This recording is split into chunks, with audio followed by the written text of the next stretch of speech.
I'm a little rusty on it. I'll hum it for you.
Hello, everybody. How's everyone doing? I realized I forgot to unmute my mic right before I pressed the button.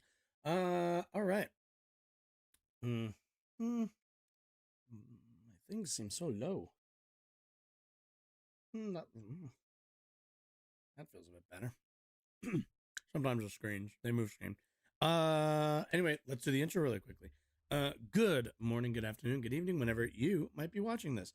My name is Josh and welcome to my channel. On here we talk news, politics, and current events. And we have quite a few of them today.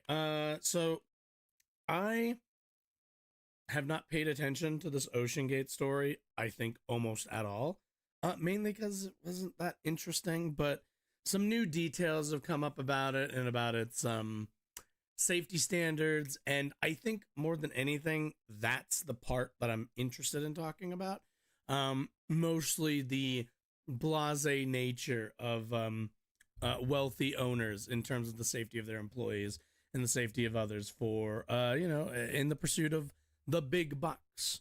After that, I want to take a look at a few articles going over kind of where we stand 1 year after Roe.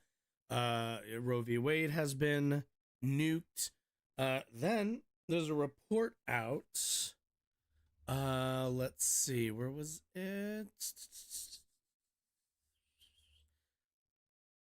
Was it from NPR? Yeah, from NPR with projections on how much money is going to get spent in the GOP primary, which with Trump being indicted and with DeSantis jumping in, with DeSantis in the race, with Mike Pence and like everybody in their fucking mother jumping into the Republican primary, you can imagine there's going to be a lot of money sloshing around there.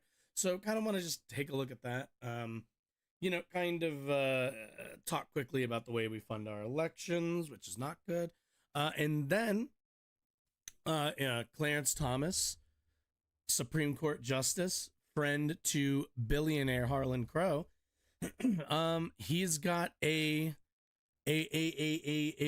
compadre, a comrade in the Supreme Court in Sam Alito and his billionaire. So we're going to take a look at that as well. And then in the legally distinct fun half, we'll take a look at hopefully we can get to the Iowa Republicans video, because I want to see what some normal ass people say about the Trump indictments from last week. And then again, we'll see for time. We're gonna watch a video from Amir Odom, kind of respond to that about why people hate Pride Month so much. It should be kind of obvious, but I guess for some it's not. And then the big one that, like, I guess, I'm a very, very small streamer, right? So when I say I don't really have a dog in the whole streaming platform fight, I don't. I don't really care all that much. But I want to look into the Twitch and Kick stuff. Looks kind of vaguely, it looks interesting. I want to get a little bit more awareness on it. We see a lot of streamers. I shouldn't say a lot. We've seen a couple very large streamers move over to Kick now, or at least making the move imminently. So kind of want to take a look at the entire platform in general. So that's what we have today. Let's get into it so we can get through everything, shall we? All right, so where's the thingy? Here we go. All right, so OceanGate. OceanGate, a private company running a submersible, under the sea, one would say, that takes people down to, I guess, go surveil the Titanic wreckage. This has gone missing over the last couple of days. Scientists or people who have the capacity to speculate on this sort of stuff, predicted there was only a limited, I believe, like a couple days left of air for the passengers stuck in this thing. I found what looks like the ad that they put out. Yeah, let's take a look at this. Didn't age very well, now did it? Which is a carbon fiber and titanium. We are inside the submersible Titan. which is a carbon fiber and titanium sub that can go to the depths of the Titanic. Oh boy. Hi, my name is Stockton Rush. I'm the CEO and founder of OceanGate. Let's take a look at Titan. So yeah, okay, so this is apparently, how much do people pay for this? OceanGate, let's see.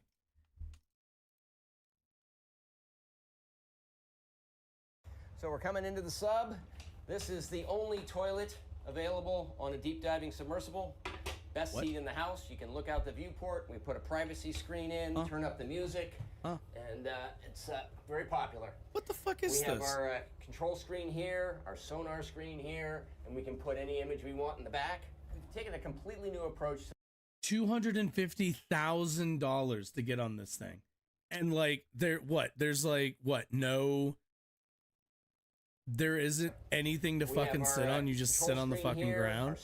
What the fuck is this? We can put any image we want in the back. This is like broke ass college kid who doesn't have furniture in their dorm. Wow. Taking a completely new approach to the fucking sub-design. Mad Catz controller, nice. This game controller and these touch screens. So if you want to go forward, you press forward. If you want to go back, you go back. Turn left, turn right, go down, go up. And it's Bluetooth, so I can hand it to anybody. And it's meant for a 16-year-old to throw it around, and super durable. We keep a couple of spares on board just in case. This is the second year we've been out to the Titanic. We went out in 5 8-day missions. We did about 10 dives to the wreck site of the Titanic, and we did an extra dive on an undiscovered reef that we found. Completely privately funded operation, and we're funded by, we call mission specialists who help support the mission. So they take quite a bit. By mission specialists, he means wealthy donors. He just means rich people. So like, when we talk sometimes about wealth redistribution, oh my God, I'm not even on screen. Oh yeah, I took myself off for the thing. So when we talk about, no, not that. There I am. When we talk about, bring all the stuff back. When we talk about wealth redistribution on here, sometimes there is, I suppose there's like this, what's the word I'm looking for? This concern for the well-being and I guess the incentive structure that a unequally distributed wealth system that we have here in kind of all over the world to a large degree, but specifically in the US I'll speak about. And it's that, like, what do people, when people don't pay taxes, right? When wealthy CEOs, when wealthy real estate speculators, when these sorts of guys don't pay their taxes, and I don't mean don't like file taxes, I don't mean like a Hunter Biden situation, I mean when their taxes are meaninglessly low, like their taxes are avoidable by moving their money into different countries. Their actual effective tax rate is constantly pushed down by the actual tax rate being constantly shifted downward. We saw this during the Trump administration, where the top marginal tax rate went from what I think it was 35% down to 22% or something like that. And then when Biden came into power, it got moved all the way up back to 25, meaning that in between in a Republican and then Democratic administration, we saw a dip of, what is that, somewhere around 10% in taxes collected on the top 1%, the top marginal level, right? So when these people are getting all of these tax breaks, where is that money going, right? Like, of the money that they're making that's not getting taxed, where is it going? It's to stuff like this. It's to pet projects. It's to stuff like SpaceX or what is it, Blue Harvest or whatever the fuck, or Blue Caravan. I don't fucking remember what Bezos's Blue Horizon, something, Blue something. But this is where the money goes. It goes to their pet projects. It goes to their like little special interest thing that they're they want to do, you know? And at the end of the day, like, this craft was not built by professionals. Or more to say, if it was, there was an obvious and probably pretty consistent incentive to just get it done and make it work. Because the guy who owns this at the end of the day wants it to fucking work. And like not dick around with like, oh, like 2% chance here, 1% chance there. Look, I just want it to work. They'll tell him, we don't think that we can build this with these kind of materials, with this kind of engineering, you know, with consistent safety standards. And to them, they're like, no, I want to go see the ocean, do the Titanic thing, build it. I don't care. Like these sorts of people are past the point in which, you know, they're making reasonable purchases or investments with their money. Now it's all about just throwing around money at random interests that they have. And this is kind of like, instead of their tax dollars going to fixing the roads, going to offering your child a higher education, going to offering you and everybody else in this country a affordable healthcare, not even affordable, accessible healthcare. Instead of all of those things, any of the things that, like, anything you can think of that you find that should be a priority for the government, instead, this is what we get. This is what we get. We get privately owned little fucking under the sea trips. This is what you get for this. Instead of healthcare, instead of education, instead of fixing our infrastructure, everything else, this is what we're getting out of it. Bit of money to come and join us. Years ago, the Russians took tourists out to the Titanic, and it was just sort of a look and see thing. We really are focusing on the science around it. We want to document what the wreck is like now, and also try to predict what. Oh, hey, you were here the last time. One of the leftists gleefully celebrating treasure. What do you mean gleefully celebrating? Do I look like I'm gleefully celebrating?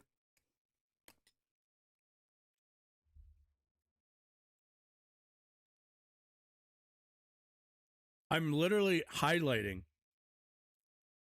the dangers of allowing incredibly wealthy, private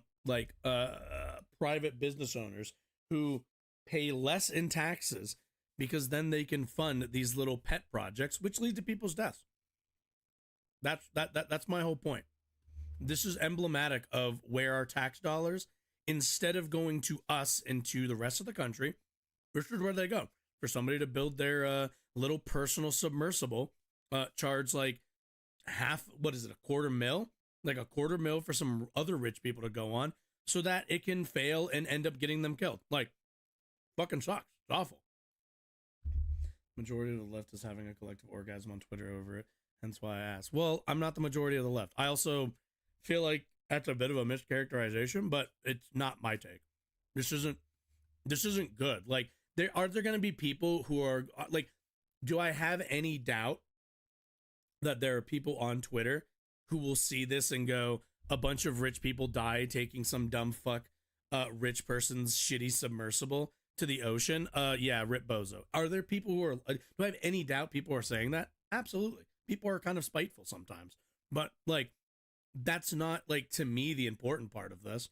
The important part of this is like, I think it's 5 people. 5 people are dead. Like, a whole bunch of money is now like lost. And it's because at the end of the day, like, the system that we have allowed this entire company to start, allowed this entire shoddy construction to happen, because we don't tax the wealthy well enough and actually put resources towards things that could benefit everybody. Like, this is a resource distribution thing to me, more than it is this individual story. I haven't even talked about this all week because it's not that interesting. It's sad, but it's not that interesting of a story to me. It's continuing to decay, and it seems to be accelerating. It's being eaten by a bacteria, so it's literally being eaten by the ocean. It's not rusting away. So these things that are called rusticles are actually the byproduct of a bacteria that eats the iron. I wouldn't. And as it it's does not really that, about being a these spendocrat. It's about the promenade deck resource distribution. Resources went to this that could have gone to other things. Could have gone to your healthcare. Could have gone to my healthcare. It's going to stop looking like the Titanic. The interest in the Titanic is the reason we go there, because people are willing to fund this kind of exploration and science, and that gives a completely different research component that almost nowhere else in the deep ocean can you get funding to go back every year for decades and see how. And this is what I mean. Like, it's a pet project, this guy. It's a pet project that they, like, you know, charge $250,000 to a bunch of other wealthy people to fund. Right. This is, again, it always comes down to, like, where our money goes. How coral reefs develop, and see how metals decay, and see how currents change. They definitely found out how metals decay. You can't justify that. No government will pay for that. Nobody wants to go back to just some old reef, but people do want to go back to the Titanic, and that's why we go, is because people want to go. Are you telling me that, like, we don't understand what happens to metal underwater? Like, it's just something we don't understand? I find that kind of hard to believe.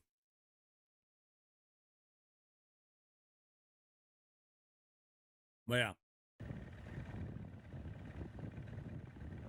Like, I think I've seen a couple of these too. Isn't there, like, parts of the submarine that I'd seen in the testing in the Bahamas just seemed a bit shoddy. They're using industrial piping for ballast. They're using an Xbox controller for the steering. Not even. The strip lightings, something you get at a DIY shop. It's not even a fucking Xbox controller. Small cramped. It's like a fucking Mad Catz controller. I wasn't happy with some of the design, like the thrusters on the outside with the cables there. I thought that was a snagging hazard. But what really did it for me was they flatly refused to get any form of certification. Is this the thing amazing? And it seemed that they had no intention of getting any certification. Yeah, like, also they're like, yeah, I remember seeing this. Yeah. Like, this is, like, I'm sorry, but this is what we're doing, and we're not doing any of it. We're not doing any of this. Oh, I can't see it if it's in dark mode. That's fucking stupid. Like, is the ocean interesting? Sure. But goddamn, man, like, we have so many other things going on in the world. And we're right now, you know, we're right now seeing kind of what the, yeah, what is it? Triton? There it is. That's what I was looking for. I was hoping that article would have a link. Hello.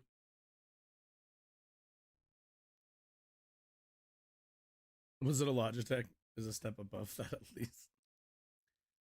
Yeah. What do I have? Wait, what's my mouse before I go and make fun of? Oh no, my mouse is no, my mouse is not a Logitech. I don't think I've ever had a Logitech controller actually. What the fuck? Open, you stupid thing. Okay, yeah.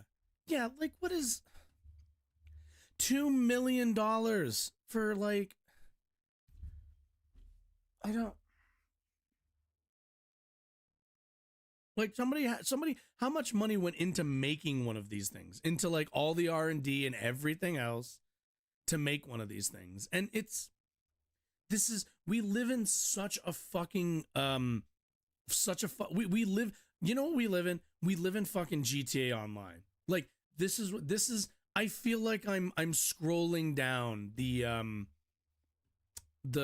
fucking, like, yacht club or the fucking, any of, like, the car websites. Like, people have to fund this shit. And it's all just to play around in the ocean because some rich people have nothing else to do with their fucking time. This looks fake. 7 personal submarines. This,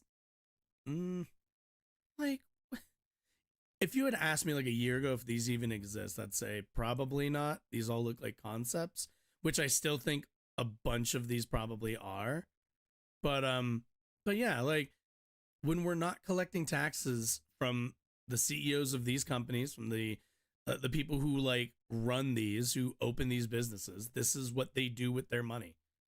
And again, it comes all at the expense of safety regulations. It comes at the expense of people's lives, and it comes at the expense of all of our collective system. Like, you know, what we could be doing with all of, you know, with some of this tax dollars, put people through college, healthcare, everything else. Just fix the fucking roads, for God's sakes. For going down to those depths once, let alone several times. Oh, they also had a lightning strike during one of the testings, Oh my God. which blew all of the electronics. You know, these things happen, but they didn't have it ended the testing. And that made me ask, well, where's the redundancy? Because it's normal in a vessel of any form that has human life. You've got redundancy of things. You usually have Well, two of two. here's the problem with that. The majority of so a lot of the ocean is unexplored. That is true. But who's going down there? These aren't like scientific explorations. These are private, like little ocean tours. Even if you found any of those minerals or any of like any useful materials, you know what would happen? The people who run these little like ocean tours would not hand those over to scientists, would not hand those over to researchers. They would hold them for profit. They would then charge us, the Americans, and everybody else, whoever wants to research this, money. It would then become like a it would then just become an investment. It would just turn into a private investment by whoever. Like, this isn't going to go to public good. The only good that's going to come out of this, even if we found anything, would just be into the pockets of these billionaires as it is. You'd have a redundant. None of this is for everybody's. But the fact that one for everybody's gain. This is for one company or one person's gain. Where's the safety measures? And again, so just all of those things customers together, are now dead. We think there's a lot of risks here that I'm not able to mitigate and don't seem in control. So I pulled out at that point. That was the end of 2018. Let's be straight, it's not looking good. Oxygen's obviously very low. It's not just oxygen. The sub, let's assume it's at the bottom of the ocean. It could, like, not only that, but don't you just like sit? You literally like sit on the ground. Along the it's surface, not even that nice of a just construction. Unable to communicate, but that's an issue in itself. Because here's another safety issue for me: it can only be opened from the outside. So if it's surface, they can't. They're still going to have oxygen problems. He's it can only be open from the, what the fuck? Guy, very very level-headed. So he'll be a beacon of calmness in the whole thing. He's probably been calming down the other people in the sub. He's extremely intellectual, so he'll have been going through in his mind what they can do, what they can't do. Oh, let's try this. That's not right. He wouldn't surprise me. Well, yeah, I agree. We don't. We spend our money that we think was. We spend our money incredibly poorly. I've said, but that's because the people who are in charge, the people who are the decision makers as to where we spend our money, are corrupt. You have to root out the corruption. Must be really awful. To be clear, also on both sides.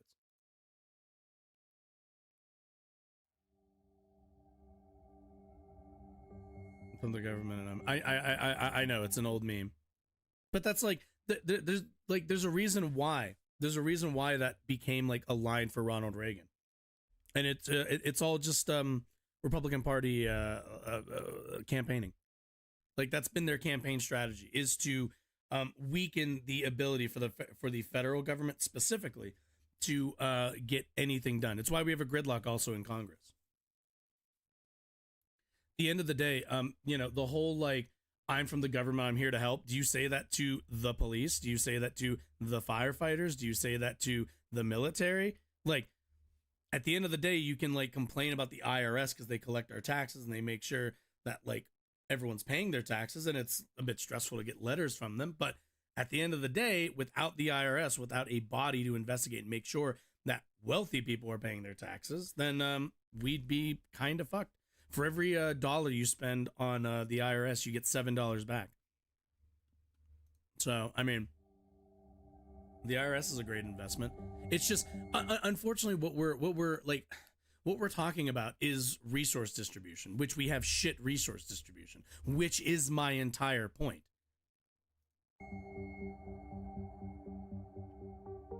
Like, I'm a leftist. I want our resources flowing back to regular Americans. Okay, shit. In 2018, one employee warned the Titan needed more testing and for depths as extreme as the Titanic wreckage site. Of course they did.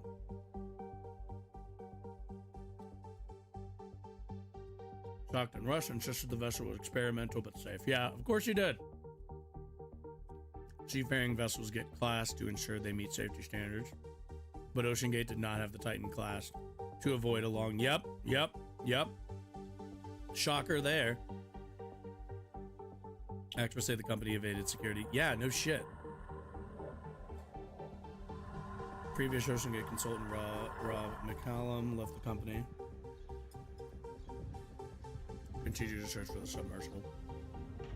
What is this dude's name? Does he like have anything to say? Has he spoken publicly? Stockton Rush. Like,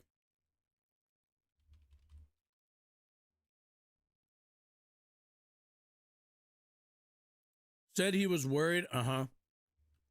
Not surfacing. Then why the fuck would you put it out? Last year, that his greatest fear was being in a submersible during one of his company's expeditions exploring the wreckage of the Titanic, facing things that will stop me from being able to take it to the surface. Months before, he was among the 5 people in the submersible that's been missing.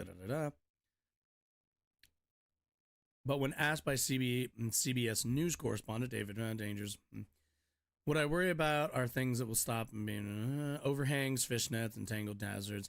And that's a technique, piloting technique. It's pretty clear. If it's an overhang, don't care.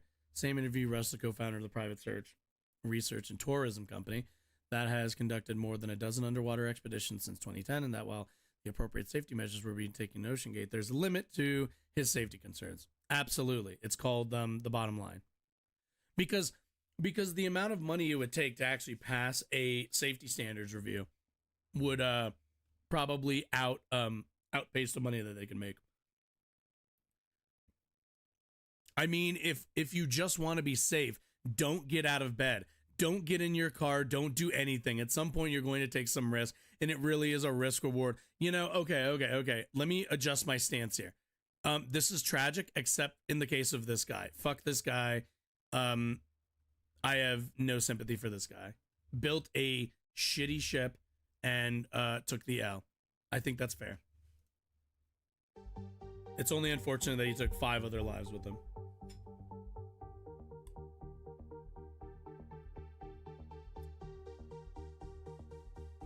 The police don't patrol. That's a new one.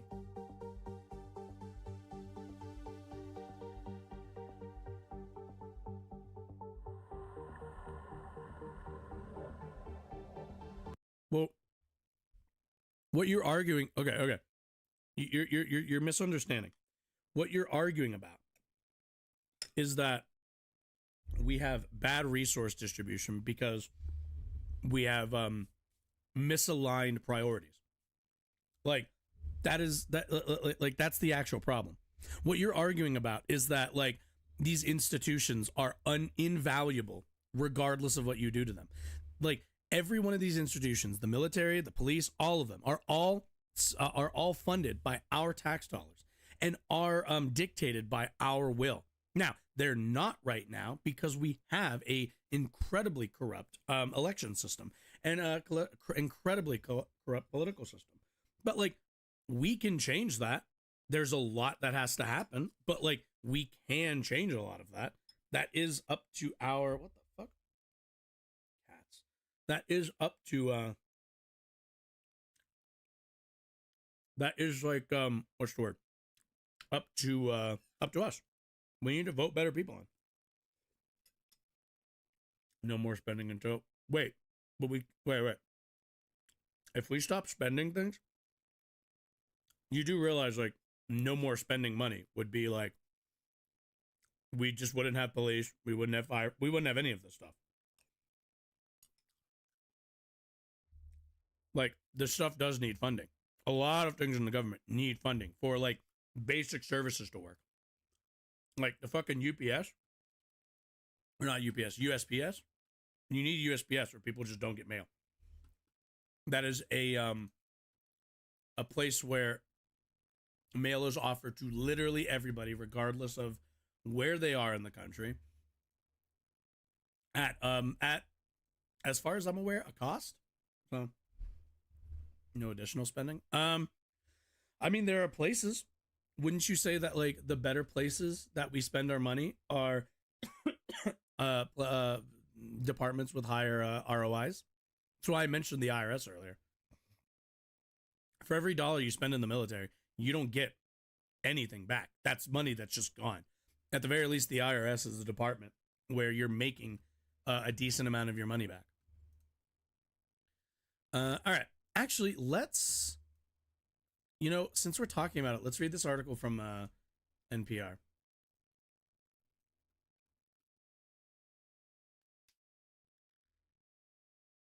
All right. Republican primary spending projected to approach or surpass $1 billion. I can kind of believe it. The Republican presidential primary is getting crowded with a former president and well-heeled politicians running, plus super PACs boosting them. It all points to what's likely going to be the most money ever spent to win the GOP nomination. Early projections show it will likely cost close to or more than $1 billion, according to Open Secrets, which tracks campaign finance spending. The final figure will depend on how long it takes for the nomination to be wrapped up. Hey, go away. Hey, what the fuck? Get out of here. It's a lot of money to become a successful president in the end. Yeah, and that's kind of the problem. Like a never-ending arms race, the price to become president has skyrocketed. Let's take a look. Federal spending 2020 elections topped $14.4 billion, the most expensive election in U.S. history. 2008 presidential, congressional. Jesus.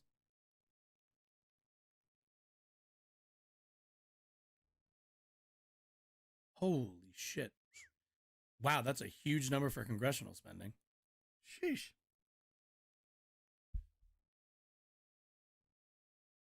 You support the IRS. They're thieves and stakes. They made a mistake on their fucking end and had the gall to try to threaten me once. Starters. You had a bad experience with the IRS? Okay. You, sir, have raised my blood pressure. Deep breaths. Woo-sa. Deep breaths.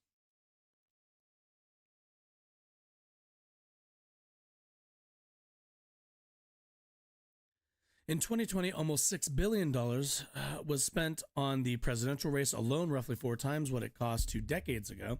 Even adjusting for inflation, it costs almost 3 times as much as in 2000. Including the congressional races, the cost is more than $14 billion, doubled out of 2016. Let's see, potential record for Republicans. $1 billion in a primary would be a first for Republicans, and it would come from a... Oh, thanks for the follow. I appreciate that. Even though I raised your blood pressure, I'm sorry. If we have time, maybe later. If you want to come on, we can talk about this, on Discord or something. You are welcome to come on. Let's see, a combination of campaign and super PAC spending. The wild card here is how much we can expect to see in fundraising and spending for the super PACs. I'm kind of curious. This is really focused on the GOP primary, which I know is bad, but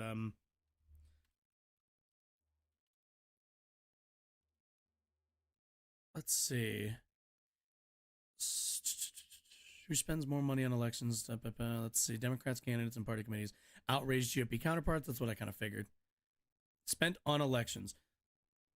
Let's see. Federal candidates and $8.9 billion. FEC. The FEC is not going to have the right numbers. Interesting. Yeah, I have no doubt that also, while this is about the GOP, I have no doubt that Democrats are already past this number. Okay, let's see. Wild card is here. How much we can expect to see, and those are subject to a lot more fluctuations because you have $1 billion coming in, one billionaire come in, drop $1 million, and that really changes the fundraising game. In the last open GOP primary in 2016, candidates spent roughly $400 million.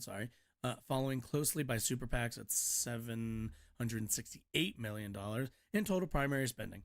In this cycle, candidate spending is expected to jump at least $500 million, with super PACs again spending about the same or as little or a little less than the campaign, Briner said. So, okay. So I want to connect this kind of to what we were talking about. So when we talk about the collection of taxes, which is basically the shared resources that our government takes from us, takes in from us, I should say. The question always becomes like, where's that money going? And here's the real answer. That money is going to cutting the taxes of wealthy donors and making sure that the government does not regulate certain industries, special interests industries, to be still a bit vague, but a little bit more specific. And the reason for that is kind of obvious.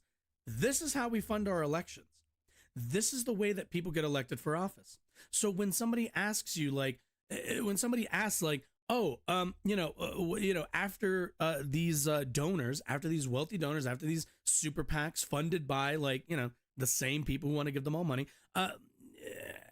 after all of this gets funded, what do politicians do? Well, politicians do the bidding and govern in a way that is in the interest of these super PACs and these billionaires. It's rather obvious. Another good case of this, if you want to look at it from the on the Democratic side, Nancy Pelosi, incredibly skilled Wall Street stock trader, incredibly skilled, has never once advocated or supported a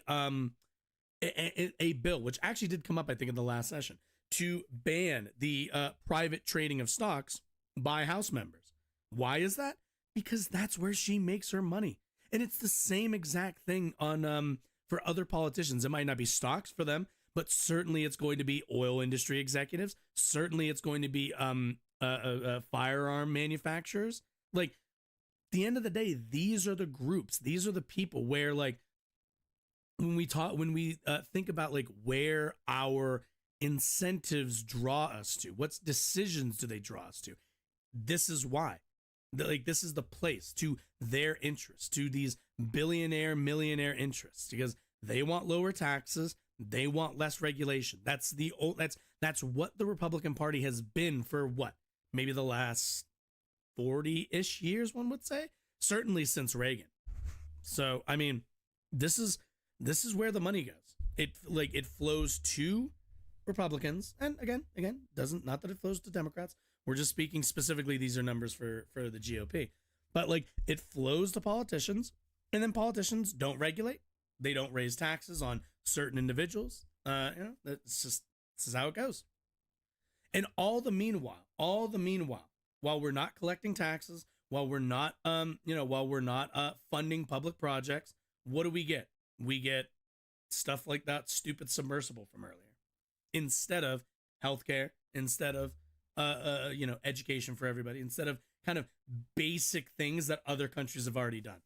Over in Europe, they don't have the issues with, like, healthcare. They don't have the issues with education that we have. They have different issues, certainly, but, like, those are two core pillars to their society. Let's see. Have deep pockets and big war chests. One big reason for the potential jump in spending. Oh, let me read this. Republicans suck. They always promise the most taxes, and then they don't do shit when they get elected. Well, they do lower taxes every issue, so whatever. I'm kind of curious where exactly you sit on the spectrum. I would assume libertarian. It's kind of my guess. One big reason potential jump in spending is not just because of the number of Republican candidates, but also because many of them have deep pockets. Trump has options. He's a billionaire who can lend himself millions of dollars, but he's also shown an ability to raise heaps of money from small donors. Trump's chief rival, Ron DeSantis, has a significant donor base and tens of millions left over from his gubernatorial campaign, which he transferred to a super PAC supporting him. By the way, this is illegal. You're not supposed to do this under federal election commissions. You're not allowed to transfer money for a state race into the coffers of a federal race. You're not allowed to do that. But he's transferring it to a super PAC, which is going to be running his campaign. So it'll be interesting to see if the FEC actually cracks down on him. They probably won't, or at the very least, they won't until, like, well after the entire race is over. Senator Tim Scott from South Carolina is known to be a prolific fundraiser.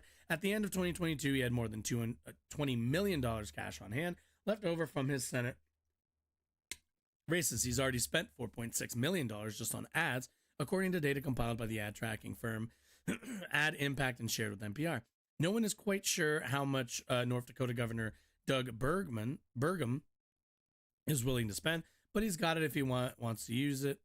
That's because he's a billionaire who sold his software company to Microsoft. He's the second wealthiest governor in the country. So far, he's shown a penchant for the glossy with a professional and personal kickoff event and a $3 million ad blitz. Where the money goes, ads.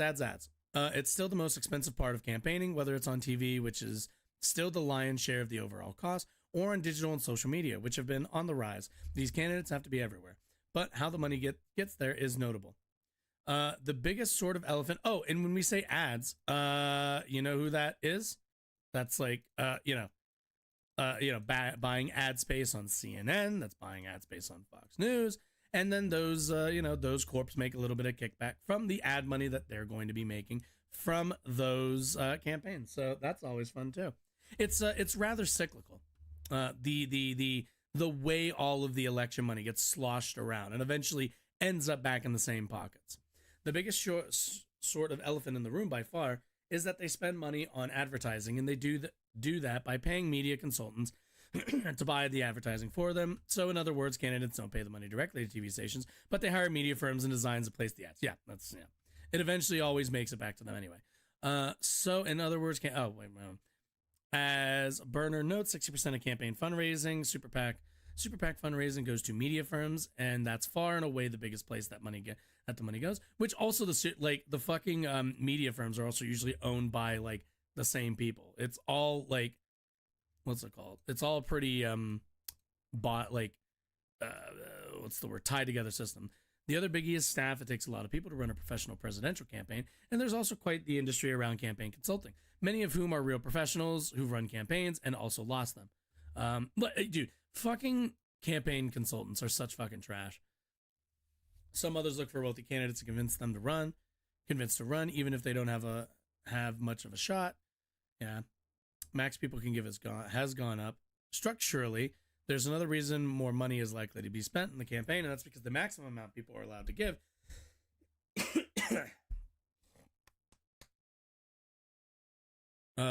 has gone up. It jumped from 2,800 in primaries to 3,300 now, meaning someone can max out at $6,600 when you combine the primary and general elections.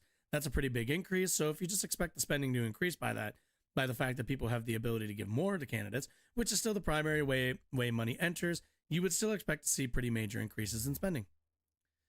Raising money is a full, yep. Mm-hmm. In some respects, it's understandable that Congress could make it easier for people to give more. Raising money is a huge part of an elected official's life. And like, okay, let's talk about that. What do you always hear from politicians? That a lot of their job is sitting around in their office calling campaign fundraisers and like, reinforcing that they did a good job and that they need a little bit more money from them. Now, I don't know about you, but when the framers of the Constitution, when we think about like the the functioning of our democracy, do you think it's a wise idea that a majority of our representatives' times are spent dialing for dollars? We've all heard that phrase before, right? Dialing for dollars. It's ridiculous. It's absurd. It makes no fucking sense why our representatives, the people who are supposed to be representing us in our chambers, the people who are supposed to be taking our concerns, our incentives, and like putting them into action. When there's I don't know, like lead in the water or lead in the paint or whatever, we expect our government to regulate builders and make sure that they're not putting materials in our homes that can kill people or drastically affect their brain function. But what do? They spend all of their fucking time dialing for dollars. And I specifically used the lead example because that was what? When did we actually pass regulations on lead? On like lead paint. Regulations on lead.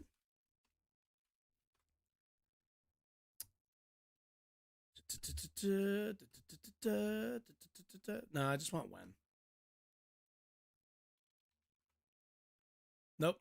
I said when. 2008. Oh my God. Yeah, it took till 2008 for us to start.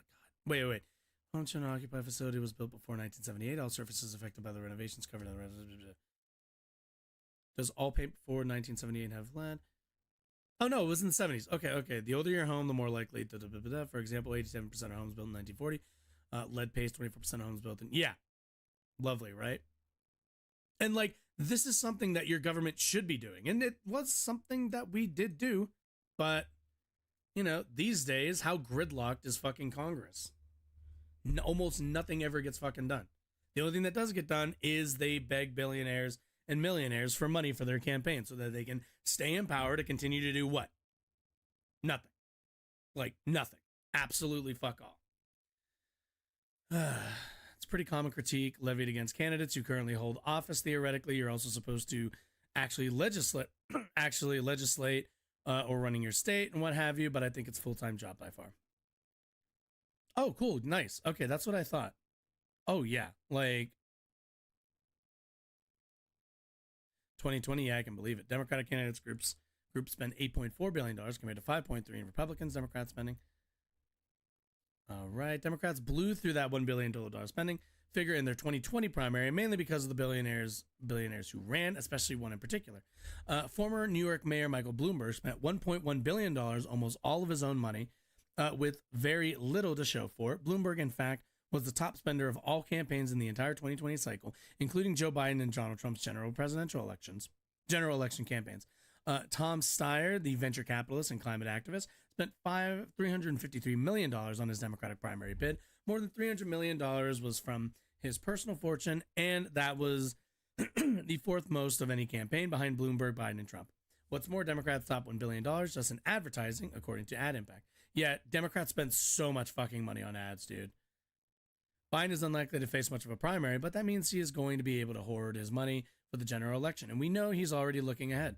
Just this past weekend, after his first campaign rally in Philadelphia, he headed for the West Coast, where he attended 4 big dollar fundraisers in the San Francisco area.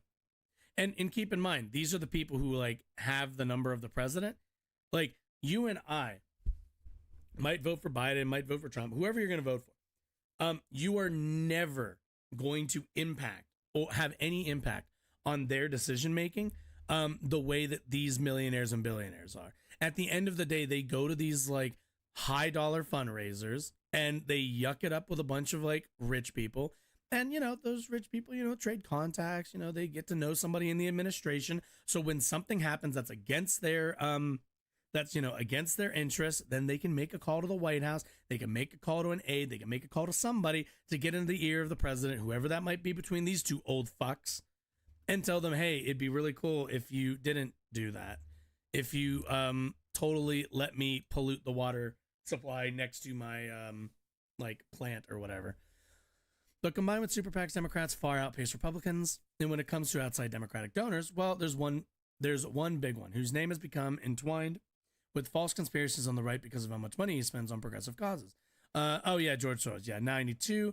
Last cycle, he was the largest single donor of the Democrats, but for the $125 million he donated in 2021 Democracy PAC for the 2022 midterms, and the $50 million he added after those elections, $140 million remains unspent. At some point, much of that is expected to land on the 24 presidential. That money is sitting there in super PACs waiting to be spent. Yeah. This is the system we have. This is unfortunately the system we have. The one where it is purely run by the dollar. That's like all it is. It's disappointing. We like, it's indicative of a not thriving democracy.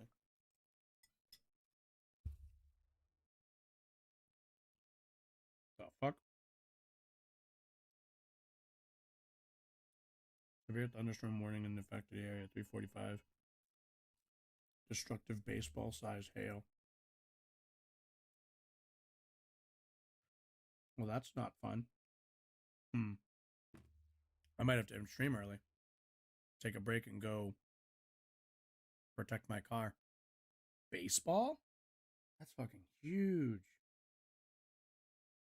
Yeah. Yeah, that might have to happen. Okay. Shit. Should I go do that now? Fuck. I do not feel like having my car pelted with fucking baseballs.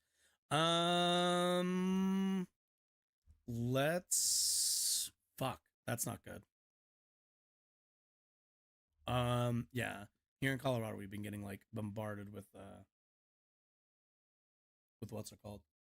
With hail, with really, really bad fucking weather lately. I'm not gonna lie, I think I kind of want to go. I do not want my car to get fucked.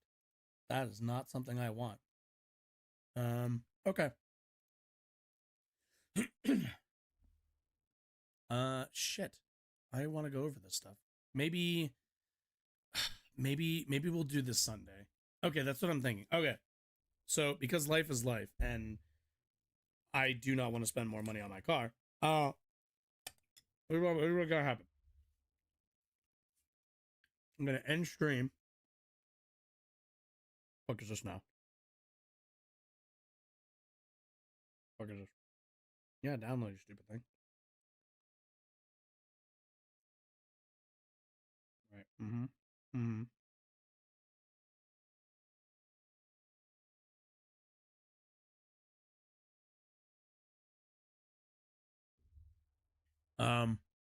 What were we gonna say? Yeah. Okay. This is what. Okay. All right. This is what we're gonna do. This is what we're gonna do. Because, I want to get my car into a safe area because we don't have an overhang where I live.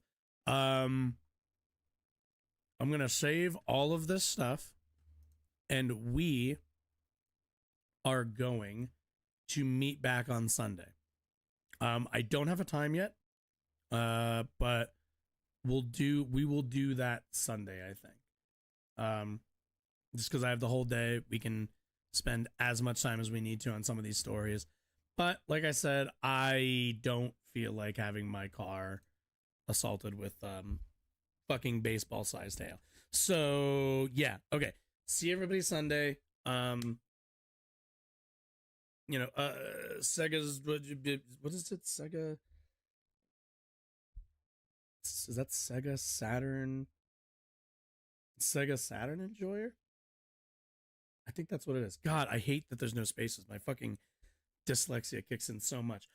Thanks for the follow. I appreciate you. And for, engaging and stuff.